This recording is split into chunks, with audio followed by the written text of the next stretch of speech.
അമ്മായിയച്ഛൻ എങ്ങനെയാ CMA സുഖമല്ലേ? പോകുമ്പോൾ ഹെലികോപ്റ്ററിൽ തന്നെ ഓറഞ്ചും ആപ്പിളും മുന്തിരിയും കൊണ്ടുപോകുമായിരുന്നു, അല്ലെങ്കിൽ അതിന് ഒരു 41 വണ്ടിയുടെ എസ്കോർട്ടോട് പുറകിൽ വരുന്നുണ്ടോ? നമ്മുടെ കേരളത്തിൽ വീണ്ടും പ്രളയം തുടങ്ങി. ഒരുപാട് പേര് ബുദ്ധിമുട്ടുകയാണ്. 8 പേരോളം മരിച്ചു ഇതുവരെയുള്ള കണക്കില്. എല്ലാ ഭാഗത്തും വലിയ ബുദ്ധിമുട്ടുകളാണ് അനുഭവപ്പെട്ടുകൊണ്ടിരിക്കുന്നത്. കഴിഞ്ഞ തവണ ഉണ്ടായിരുന്ന എല്ലാത്തരം ആളുകളും രക്ഷാപ്രവർത്തനത്തിന് വേണ്ടി ഇറങ്ങിത്തിരിച്ചിട്ടുണ്ട്. പക്ഷേ നമ്മുടെ മുഖ്യമന്ത്രിയെ പരിവാരങ്ങളെയൊന്നും അവിടെയൊന്നും കണ്ടിട്ടില്ല. പിന്നെ അല്ലറ ചില്ലറ ആളുകളെ അവിടെ എവിടെയായിട്ട് കണ്ടു എന്ന് പറയുന്നവരും ഉണ്ട്. ഇതിന്റെ പേരിൽ മുഖ്യമന്ത്രി ഒന്നും പറഞ്ഞിട്ടില്ല എന്ന് ഞാൻ എവിടെയും പറയില്ല. കൃത്യമായിട്ട് 3 പോസ്റ്റുകളായിട്ട് കുറച്ച് ഫോട്ടോസ് പോസ്റ്റ് ചെയ്തിട്ടുണ്ട്. അതിനേക്കാളും രസം ആ ഫോട്ടോയ്ക്ക് ബാക്ക്ഗ്രൗണ്ടിൽ കൊടുത്തിരിക്കുന്ന മ്യൂസിക്കാണ്. ഒരു മഴ പെയ്യുന്ന ഒരു എഫക്റ്റ് ഇല്ലേ, അത് നല്ലോണം കിട്ടിയിട്ടുണ്ട്. താങ്കളുടെ പോസ്റ്റ് കാണുന്ന എല്ലാവർക്കും മനസ്സിലായി പ്രളയ സമയത്ത് മനോവിഷമം കൊണ്ട് താങ്കൾ പോസ്റ്റ് ചെയ്തതാണെന്ന്. എന്തായാലും കഴിഞ്ഞ തവണത്തെ പോലെ തന്നെ ഉശിരുള്ള കുറെ ആണുങ്ങൾ കളത്തിലോട്ട് ഇറങ്ങിയിട്ടുണ്ട്. അവരെല്ലാവരും രക്ഷപ്പെടുത്തും. അവരെ കൊണ്ട് കഴിയും വിധം എല്ലാവരെയും രക്ഷപ്പെടുത്തും. നമ്മുടെ മത്സ്യത്തൊഴിലാളികളെ കുറിച്ച് എടുത്തു പറയേണ്ട കാര്യമില്ല.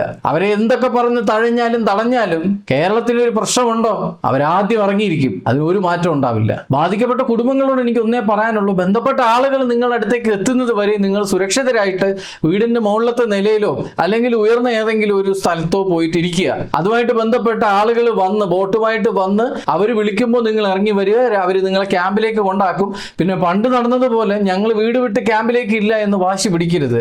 ആള് വന്ന് വിളിച്ചു കഴിഞ്ഞാൽ പോണം. ക്യാമ്പിൽ പോയിട്ട് കുറച്ച് നാൾ ക്യാമ്പിൽ നിൽക്കേണ്ട ആവശ്യം മാത്രമേ വരുന്നുള്ളൂ. നിങ്ങളുടെ ജീവൻ നിലനിർത്തുക അല്ലെങ്കിൽ നിങ്ങൾ സേഫ് ആയിട്ടിരിക്കുക എന്നുള്ളതാണ് ആവശ്യം. അതിനപ്പുറത്തേക്ക് നമ്മൾ ഒന്നും ചിന്തിക്കേണ്ട കാര്യമില്ല. പിന്നെ പ്രത്യേകിച്ച് എടുത്ത് പറയേണ്ടതാണ്, വളർത്തു മൃഗങ്ങൾ ഉണ്ടെങ്കിൽ ദയവായിട്ട് ആരും കൂട്ടിലടച്ചിടുകയോ കെട്ടിയിടുകയോ ചെയ്യാതിരിക്കുക. അവരെയും തുറന്നു വിടുക. അവരെ കൊണ്ട് പറ്റുന്ന രീതിയിൽ അവർ രക്ഷപ്പെട്ടുള്ളൂ. അതുകൊണ്ട് അതുകൂടി നിങ്ങൾ എല്ലാവരും ശ്രദ്ധിക്കുക എന്ന് ഞാൻ പറയുന്നു. പിന്നെ പ്രത്യേകം പറയേണ്ടത്, കതറുമിട്ട് വെറുതെ ആ സംഭവ സ്ഥലത്ത് ചെന്ന് നിന്നിട്ട് രാഷ്ട്രീയം കളിക്കാൻ നിൽക്കാതെ നിങ്ങളെ കൊണ്ട് പറ്റുന്നത് എന്താണെന്ന് വെച്ച് കഴിഞ്ഞാൽ ചെയ്യുക, പ്രവൃത്തിയിൽ കാണിക്കുക. ഈ സമയത്ത് ഒരിക്കലും രാഷ്ട്രീയം കളിക്കാൻ പാടില്ല എന്നാണ്. കാരണം ഓരോരുത്തരും നിലനിൽപ്പിന് വേണ്ടി കഷ്ടപ്പെടുന്ന സമയമാണ്. മറ്റു ചിലർ അവരെ സഹായിക്കാനായിട്ടും അവിടെ ഉണ്ട്. അപ്പൊ നിങ്ങൾ കുറച്ചുപേര് വെറുതെ ഇവിടെ രാഷ്ട്രീയം കളിക്കാൻ നിൽക്കാതെ അവർക്ക് വേണ്ടുന്നത് എന്താണ് എന്ന് നിങ്ങൾ ചെയ്തു കൊടുക്കണം. കാരണം നിങ്ങളുടെ ഗവൺമെന്റ് ആണ് ഭരിക്കുന്നത്. അപ്പൊ ഭരിക്കുന്ന ഗവൺമെന്റിനാണ് ഇതിൽ കൂടുതൽ കാര്യങ്ങൾ ചെയ്തു കൊടുക്കാൻ പറ്റുന്നത്. അതുകൊണ്ട് സുരക്ഷിതമായ ക്യാമ്പുകൾ തുടങ്ങി അവിടേക്ക് എല്ലാ ആളുകളെയും എത്തിച്ച് അവർക്ക് വേണ്ടുന്ന ഭക്ഷണമായാലും വസ്ത്രമായാലും വെള്ളമായാലും എല്ലാ കാര്യങ്ങളും എത്തിച്ചു കൊടുത്ത് വളരെ സേഫായിട്ട്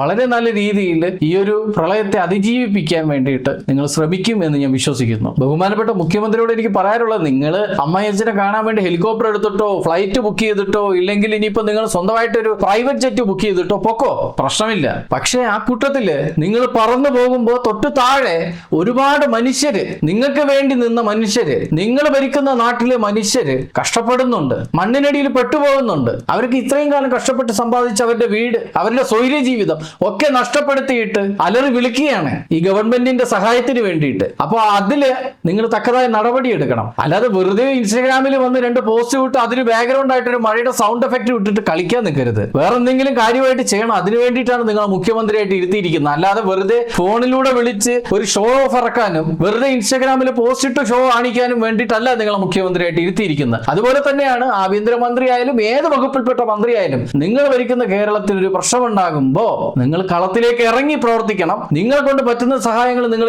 ചെയ്യുന്നവരും കൂടെ ചെയ്യാൻ അനുവദിക്കുക. അവർക്ക് വേണ്ടുന്ന ഒരു പിന്തുണ കൂടി കൊടുക്കുക. ഇത്രയും നിങ്ങൾ ചെയ്താൽ മതി. ഒരു അതിജീവനത്തിന്റെ ഘട്ടത്തിലാണ് നമ്മൾ എത്തി നിൽക്കുന്നത്. 2018 എന്ത് സംഭവിച്ചോ അതുപോലെ തന്നെയാണ് ഇപ്പോ സംഭവിച്ചുകൊണ്ടിരിക്കുന്നത്. മഴയുടെ ഒരു അളവ് കുറഞ്ഞു കഴിഞ്ഞാൽ അല്ലെങ്കിൽ മഴയ്ക്ക് ഒരു ശമനം ഉണ്ടായി കഴിഞ്ഞാൽ അധികം വലിയൊരു ദുരിത പ്രശ്നത്തിലേക്കൊന്നും പോകാൻ സാധ്യതയില്ല. നമ്മളെ കൊണ്ട് പറ്റുന്ന എന്താണോ കഴിയുന്നത് അത് നമ്മൾ ഈ കേരളത്തിലെ ജനങ്ങൾക്ക് വേണ്ടി അല്ലെങ്കിൽ നമ്മുടെ മുന്നിൽ നിൽക്കുന്ന മനുഷ്യന് വേണ്ടി നമുക്ക് ചെയ്തു കൊടുക്കാം. അവസാനമായിട്ട് എനിക്ക് പറയാനുള്ള രാഹുൽ ജിയോടാണ്. ഈ അടുത്ത് ഉരുൾപൊട്ടിയപ്പോൾ താങ്കളുടെ ഒരു സാന്നിധ്യം അവിടെ കണ്ടില്ല, താങ്കളുടെ ഒരു കുറിപ്പടി പോലും കണ്ടില്ല. ഇപ്പൊ ഇത്രയും വലിയൊരു ദുരന്തം കേരളത്തിനെ ബാധിച്ചിരിക്കുന്ന സമയമാണ്. എന്തെങ്കിലുമൊക്കെ ഒന്ന് മൊഴിയാം. കാരണം നിങ്ങളുടെ പാർട്ടിയാണ് ഇപ്പൊ കേരളം ഭരിക്കുന്നത്. അത് നിങ്ങൾ മറന്നു പോയിട്ടുണ്ടാവും എന്നാണ് ഞാൻ കരുതുന്നത്.